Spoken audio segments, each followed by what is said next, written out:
और आज हमारे साथ एलिन इलेक्ट्रॉनिक्स के टॉप मैनेजमेंट जुड़ रहे हैं। हमारे साथ जुड़ रहे हैं मिस्टर संजीव सेठिया, डायरेक्टर हैं कंपनी के। साथ ही हमारे साथ जुड़ रहे हैं मिस्टर आकाश सेठिया, स्ट्रैटेजी हेड हैं कंपनी के। सर, आप दोनों का बहुत बहुत स्वागत है हमारे इस शो में। संजीव सर, पहले मैं आपसे ये जानना चाहता हूं कि सर, कंपनी 50 साल से बिजनेस करती है, मोर देन 50 इयर्स हो चुके हैं कंपनी को। सर, आईपीओ को आने में इतना टाइम क्यों लगा दिया? बस अब कंपनी एक ऐसे मुकाम पे पहुंच गई है जहां हमें लगता है कि ये हमारे लिए सही समय है। इससे पहले हमारा वो स्केल नहीं था कि हम आईपीओ लाने का सोचें। पिछले 3-4 साल में हमने अपनी स्ट्रैटेजी को थोड़ा इवॉल्व किया है, थोड़ा बदला है कि हम वो स्केल पे आए जहां पे हम आईपीओ ला सकते हैं और अपने इन्वेस्टर्स को अट्रैक्ट कर सकते हैं अपने आईपीओ के लिए। और इसीलिए वक्त लग गया थोड़ा, बट आई थिंक वो बोलते हैं ना कि देर आए पर दुरुस्त आए, तो I think we are there now, so looking forward to it. Welcome to the stock market sir. Akash ji, hi sir. मेरा सवाल है कि जो कंपनी का जो प्रमोटर होल्डिंग का स्ट्रक्चर है वो किस तरह से है? Pre IPO and post IPO कितना होगा? इसमें कुछ ये ओएफएस रूट है या पूरा फ्रेश इक्विटी है? इसमें कुछ एंजल जो कुछ संस्थागत निवेशक हैं वो भी आपकी कंपनी के साथ जुड़े हुए हैं? मैं आपको बताता हूँ। Pre IPO as is currently promoter and promoter group का होल्डिंग 54% के आसपास है। ओके।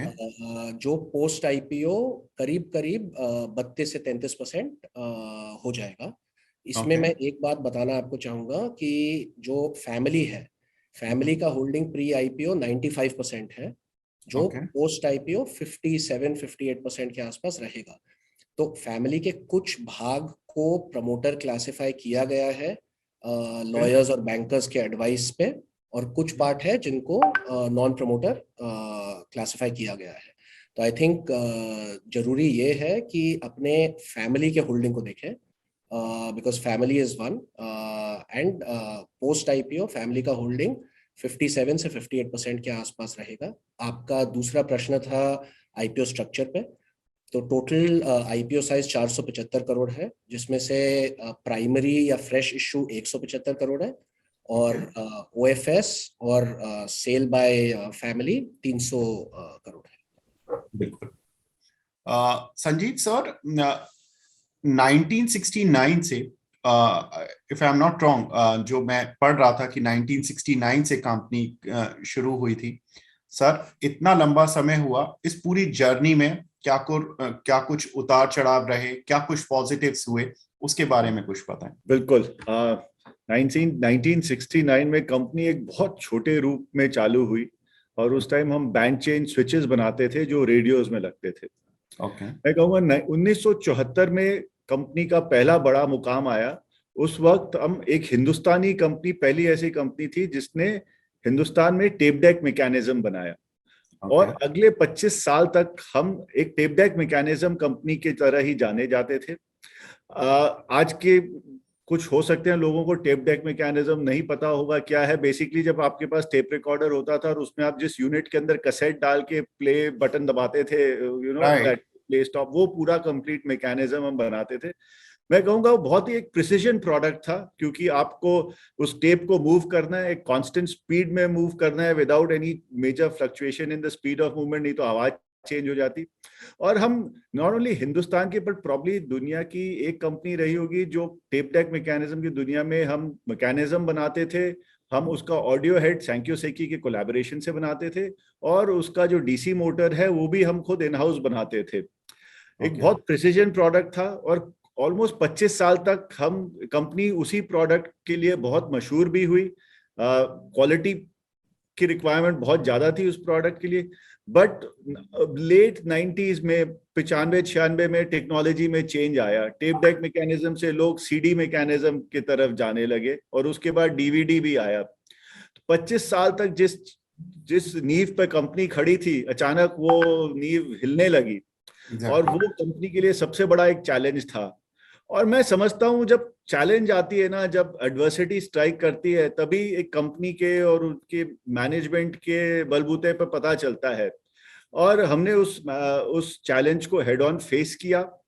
हम और बहुत नए लाइंस में डाइवर्सिफाई कर गए। उसी टाइम हमने टेप डेक के साथ साथ हम टेप रिकॉर्डर्स और रेडियोस बनाना शुरू किया।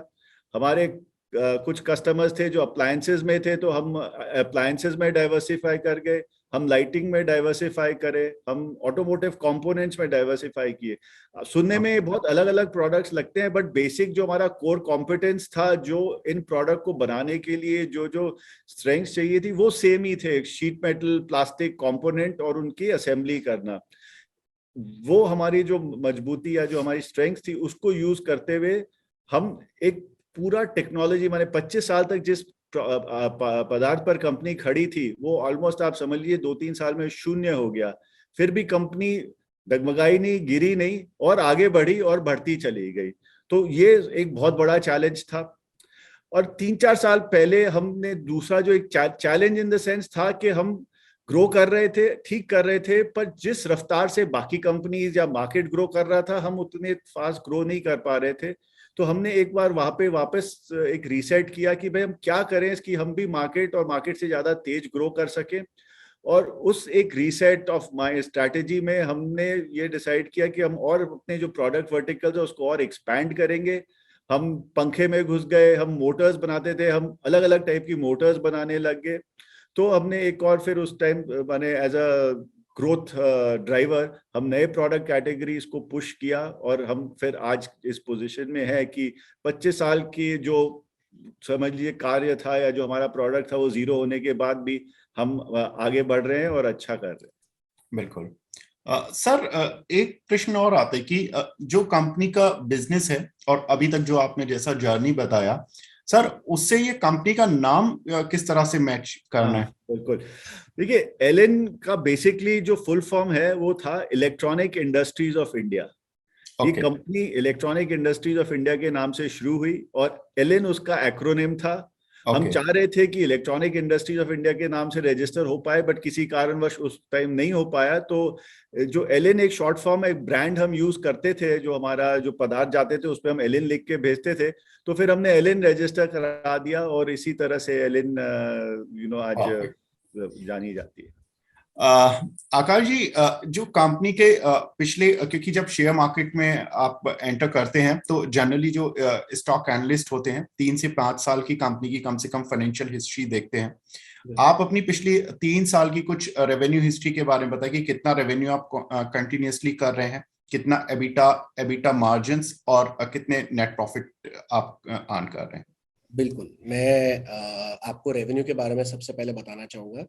तो FY20 से FY21 में हमने 10% ग्रोथ रिकॉर्ड किया। प्लीज ये ध्यान में रखिएगा कि वो साल में कोविड का इम्पैक्ट भी आया था, उसके बावजूद हमने 10% ग्रो किया। FY21 से FY22 में हमने 27% ग्रोथ की। और ये जो फर्स्ट हाफ है, लास्ट ईयर फर्स्ट हाफ के कंपैरिजन में हमने 17% ग्रोथ किया। तो अगर आप कोविड के इम्पैक्ट को हटा देते हो तो हमारा ग्रोथ 20-22-23% के ऊपर रहा है, जो काफी अच्छा माना जाता है। दूसरा, आपने कहा रेवेन्यू प्रोफाइल के बारे में बात करें तो आपको अगर मैं रेवेन्यू नंबर्स दूं तो 862 करोड़ था FY21 में, जो 1093 करोड़ हो गया FY22 में। और फर्स्ट हाफ में हमने 605 करोड़ का रेवेन्यू रिकॉर्ड किया है। एबिटा की अगर बात करें, आप खाली 3 साल या 5 साल नहीं, मैं बोलता हूँ आप 10 साल का भी अगर हमारा एबिटा हिस्ट्री देखोगे तो हमने कभी भी हम 7% से कम नहीं गए हैं। हमारा हमेशा एबिटा 7-7.5-8% के रेंज में रहा है। हमारा प्रॉफिट आफ्टर टैक्स 3.5 से 4% के रेंज में रहा है। ये बताना चाहूंगा आपके दर्शकों को। जी संजीत सर, आप जो अभी प्रोडक्ट्स बनाते हैं वो सर कई सारी जो ओरिजिनल प्लेयर्स हैं उनके लिए आई थिंक आप आउटसोर्सिंग कर रहे हैं। सर, आप मेन स्ट्रीम में क्यों नहीं आ रहे हैं और इसमें क्या ज्यादा मार्जिन्स मिल रहे हैं? नहीं, देखिए, सबसे पहले तो हम मेन स्ट्रीम में या अपने ब्रांड में खुद क्यों नहीं प्रोडक्ट बेच रहे हैं, क्योंकि हम बना के अच्छे से अच्छे ब्रांड्स को दे रहे हैं। तो देखिए, हमारी जो शक्ति है, हमारी जो प्योर स्ट्रेंथ है, वो मैन्युफैक्चरिंग की है। और हमारा ऐसा सोचना है कि सेल्स और मार्केटिंग एक एकदम अलग लाइन है और जिसमें हमारे को इतना एक्सपीरियंस नहीं है।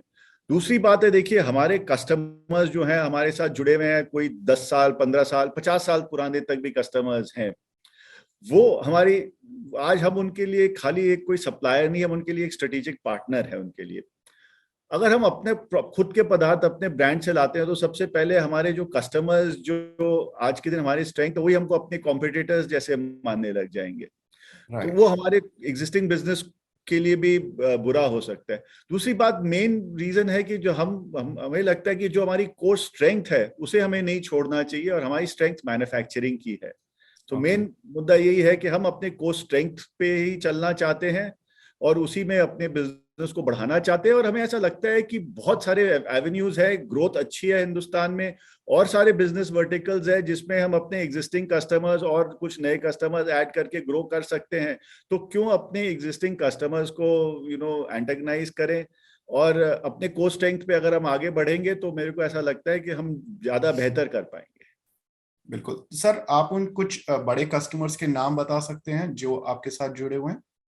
हाँ, देखिए वैसे अगर ब्रांड परसेप्शन से, ब्रांड के हिसाब से देखें तो हमारा सबसे पुराना और सबसे बड़ा कस्टमर जो है वो फिलिप्स है।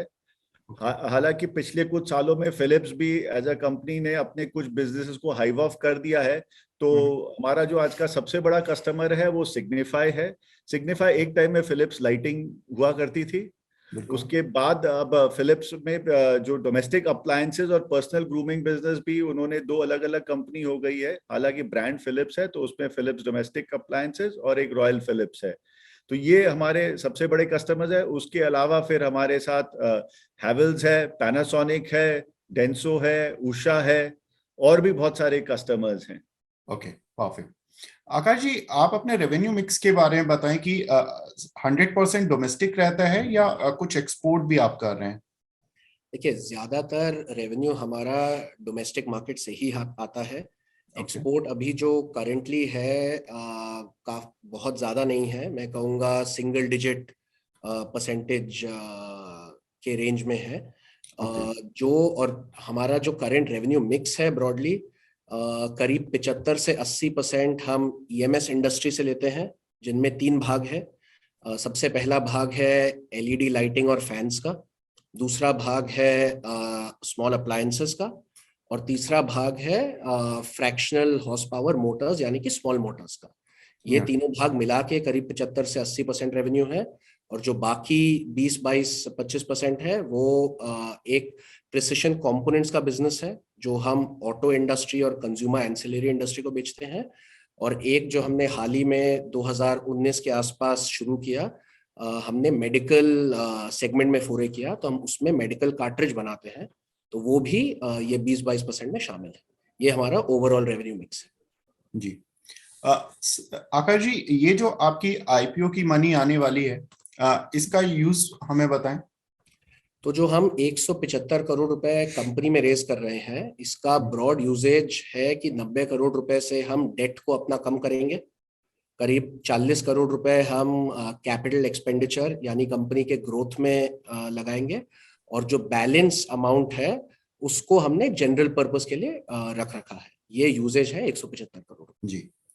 संजीव सर, कुछ ऐसे प्लान्स बताइए। ये तो जो अभी तक कंपनी ने किया वो हम फाइनेंशियल्स में देख पा रहे हैं। जो स्टॉक मार्केट के लोग होते हैं वो जनरली फॉरवर्ड लुकिंग देखना चाहते हैं और आगे की ग्रोथ पर फोकस करना चाहते हैं। सर, आगे कौन से ऐसे ट्रिगर्स हैं जहां पर कि इन्वेस्टर्स को फोकस करना चाहिए? जी बिल्कुल। देखिए, मेन अभी जो हमारे एग्जिस्टिंग बिजनेस में 3 जो हमारे हाई ग्रोथ एरियाज है, जो ट्रिगर पॉइंट्स रहेंगे। पहला है जो हमारे पंखे का बिजनेस है, उसमें हम 2019 के एंड में ही हमने शुरू किया था, तो अभी बहुत पुराना नहीं है। उसमें पिछले 2 वर्ष में हमने अपना टर्नओवर हर साल डबल किया है। और आगे जाते हुए पंखे के बिजनेस में हमारे पास टीपीडब्ल्यू के बहुत अच्छे ऑर्डर्स हैं। और एक और कैटेगरी जो अब जिसका मार्केट शेयर पंखे के ओवरऑल शेयर में बढ़ रहा है वो है बीएलडीसी फैन। ये एक पावर सेविंग फैन है जो लगभग आज के कन्वेंशनल फैन 70 वॉट 50 से 70 वॉट के बीच में यूज करता है, वो 31 वॉट का है। तो वो एक हमारे लिए ये टीपीडब्ल्यू फैन और बीएलडीसी फैन हमारे फैन बिजनेस के मेजर ग्रोथ ड्राइवर्स होंगे। जो हमारा FHP बिजनेस है उसमें हम नए नए और कैटेगरीज ऐड कर रहे हैं, जैसे चिमनी में जो मोटर्स लग रहे हैं, एयर कंडीशनिंग मोटर्स में हम घुस रहे हैं, आगे जाके हमें RO जो वाटर पंप है उसके मोटर में हम काम कर रहे हैं, और छोटे जो 2 व्हीलर की EV व्हीकल्स है, 2 व्हीलर 3 व्हीलर, उसके मोटर पे भी हम काम कर रहे हैं। मोटर्स में भी आप आगे जाके देखेंगे, क्योंकि एनर्जी सेविंग एक और बहुत बड़ा मुद्दा है, तो जो कन्वेंशनल AC मोटर से BLDC मोटर की तरफ एक रुझान रहेगा कि BLDC मोटर्स की जो एप्लीकेशन है, चाहे पंखे हो, फ्रेश एयर फैन हो, चाहे मिक्सर ग्राइंडर हो, या और भी बहुत सारे पदार्थ में ये BLDC मोटर्स की जो वो है यूज बढ़ती जाएगी। हमारा बहुत अच्छा एक इलेक्ट्रॉनिक्स का बैकग्राउंड है और एक बहुत अच्छा इलेक्ट्रॉनिक्स का मैन्युफैक्चरिंग सेटअप है, हम उसको लेवरेज करके अपने BLDC मोटर की रेंज भी बढ़ाएंगे। और जो तीसरा हमारा सेगमेंट है जो जहां हमें बहुत अच्छी ग्रोथ मिलने वाली है, वो है पर्सनल ग्रूमिंग, यानी कि वो जो बियर्ड के जो ट्रिमर्स और होते हैं, जो आजकल आपको पता है आजकल एक वो रिवाज है, यंगस्टर जनरली आजकल सब दाढ़ी वाड़ी रखते हैं, तो उसके ट्रिमिंग के लिए आपको हैरानी होगी सुन के कि एक कंपनी है हिंदुस्तान में, उन्होंने पिछले साल 50 लाख ट्रिमर्स इंपोर्ट किए, और अब उसका इंपोर्ट सब्स्टिट्यूशन का बहुत बड़ा काम हो रहा है, जिसका एक बहुत बड़ा हिस्सा हमारे हाथ आया है। तो ये तो 3 जो है जो एग्जिस्टिंग बिजनेस में जो हमको लगता है कि जो will grow at a much higher rate. हमारे दूसरे बिजनेसेस जो अप्लायंस है, लाइटिंग है, वो भी ग्रो करेगा, बट इसमें ज्यादा फोकस है कि इसको हम और जल्दी ग्रो करें। इसके अलावा देखिए हम और भी बहुत सारे सेगमेंट्स हैं जिसको हम एक्सप्लोर कर रहे हैं, क्योंकि इंपोर्ट सब्स्टिट्यूशन की चाइना से माल नहीं लेके हिंदुस्तान में बनाया जाए, इसके ऊपर बहुत जोर है, सरकार भी जोर दे रही है और हिंदुस्तानी कंपनियां भी जोर दे रही है। तो उसमें हम अवन है, एयर फ्रायर्स हैं, चिमनीज हैं, और भी बहुत सारे पदार्थ है जिसको हम एक्सप्लोर कर रहे हैं, और बहुत जल्दी हम उसको भी अपने प्रोडक्ट रेंज में लाके और उसको शुरू करेंगे। हमारा पहला स्टेप रहता है कि इन पदार्थों की किसी तरह हम मोटर पहले हिंदुस्तान में बना के और उसको हम अपने कस्टमर्स को दें, और एक बार जब मोटर, क्योंकि वो इन पदार्थों का हार्ट होता है, उस जनरली उनकी परफॉर्मेंस मोटर के ऊपर डिपेंड करती है, उसमें हम सक्सेसफुल हो जाते हैं तो फिर उस पदार्थ को भी बनाना शुरू कर देते हैं। तो ये स्ट्रैटेजी से हम ये जो नए कैटेगरीज है उस पर भी बहुत जल्दी हम आने वाले। बिल्कुल सर, और आप आए और आपका बिजनेस ग्रो करे और स्टॉक मार्केट में भी आपके IPO का अच्छा रिस्पांस मिले, ऐसी हम आपके लिए दुआएं करते हैं कि आपको एक अच्छा रिस्पांस मिले और आपका स्टॉक मार्केट में स्पेशली स्वागत हो, और काफी समय के बाद आप इस मार्केट में आ रहे हैं। So all the best for your IPO and congratulations for this. Thank you so much. Thank you. Thank you very much, sir, and thanks for your precious time, sir. Thank you.